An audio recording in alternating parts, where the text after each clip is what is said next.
Hey everybody, welcome back to the AWI review. Today we're going to be looking at Warlord Games 28mm Semovente 7518. This is another video in a series of videos we are doing on Italian vehicles in 28mm for bolt action and Conflict 47. This arrived in the mail today. I have to say I'm pretty excited about it. I'm going to open this up, we're going to take a look at all of its parts. And then from there, we're going to do a quick overview of assembly. And then I'll come back at the end of the video and we'll take a look at a completed miniature. So as you can see, this is an 8-piece kit. We have the main body here. We've got the left and right tracks. You've got a crew member. You've got the hatch here, as well as a 75mm gun and the two little stepping bars that you would attach to the sides of the tank. And these would historically be for when crew would get in and out of the Semovente. They would step up on these bars to reach the top. So you will notice that there is some flashing here, here, and here, as well as on this tread. And then there is some flashing on the back of this resin kit as well. So the first step is to clean up all that flashing. So we'll be right back. Hey everybody, I have an important safety tip for you. Please pay attention to this, it's very important. When you're filing resin, please wear the proper protective equipment. Resin dust is extremely carcinogenic, and by that I mean it is a cancer-causing dust. So you want to be wearing a respirator or a dust mask. You want to be wet sanding. In this picture that you're seeing right now is an example of wet sanding, and that is saturating your sandpaper in water and putting it on a flat surface and then sanding on that saturated sandpaper. And what that'll do is lock in all that dust to prevent it from floating around. Don't be in an area where you're going to have wind blowing or a breeze or a fan, because you don't want to kick up any of that dust. Also, be careful in the way that you dispose of that dust. Obviously, you don't want it to just be hanging out as you walk to the garbage can with it flying off the sandpaper. Take care of it safely, either by securing it somehow with a paper towel, a wet paper towel, or something in a way that you're going to keep that dust locked onto that sandpaper.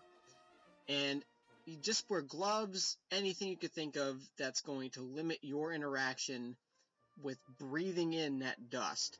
And you don't want any of your family or friends breathing it in, so definitely just be safe. There are a lot of videos out there on how to safely deal with resin dust. This video isn't for that, but I did want to include this safety video because it's frustrating for me when there isn't any sort of, let's just say it doesn't get the attention it deserves in our hobby, and it really needs to be taken seriously. So please, if you're watching this video, heed my advice, be safe, model safely, have fun, and let's get back on with this video. So the final stage of the preparation process before you actually build the miniature is you want to make sure you wash all of the resin pieces. This is really important. Not only did you cover your resin piece in resin dust, which we just discussed was harmful, but you also have the possibility of the lubricant agent that they use inside the molds to pop out these resin pieces during the molding process. And you want to make sure that that is completely gone from your miniature before you apply any paint, because God, you're going to hate your life if you go to prime that thing and the paint just comes right off because of that lubricant agent. So make sure you really scrub these pieces with a toothbrush or some sort of brush that has some firm bristles on it. You don't want to scratch the resin, but you definitely want to make sure that you are getting into all of these little nooks and crannies all around there and on the inside and everything, just because you want to make sure you don't have any problems later on. So once you're done washing it, my suggestion is to let it dry. Now you could dry it with a hairdryer, or just don't put it like right in front of the hairdryer, or you're going to melt the resin and it's going to become pliable and you're not going to be happy. But you can do it from a distance. You can get paper towels and just or a hand towel or whatever, and just really make sure that it's dry that way. I recommend doing two things. I recommend doing that with a hand towel, but also let it sit for like a half hour or so, just to make sure that it's completely dry, because you don't want any water residue on there either when you go to prime it, because it's not going to help. I use a spray primer, so if I use a spray primer on top of a wet resin kit, it's not going to turn out the best for me.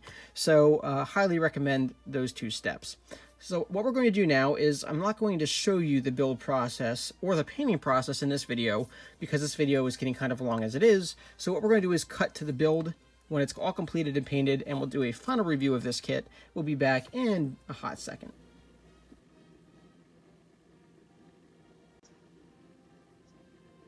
Thanks everybody for tuning in.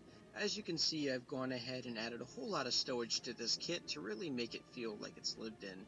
Now, you can use a whole lot of different stowage for 1/56 scale miniatures, although Warlord Games does provide stowage for their vehicles. You can check that out on warlordgames.com. The miniatures that are crewing the vehicle are from Perry, and you can check those out at perryminiatures.com. And if you have any questions or comments, please feel free to leave them. Overall, I was very happy with this build. The kit itself is wonderful, and I had a lot of fun painting it up. In the future, I will be doing more of these sorts of videos, and I might even do a painting tutorial on one of these tanks in the near future, so pay attention to that. That'll be on the channel at some point, and the best way to keep abreast of that is to subscribe. Subscribe, like, and share. So thanks again for tuning in, and I'll let this little spinny thing take it away for us. Have a good one. Until next time.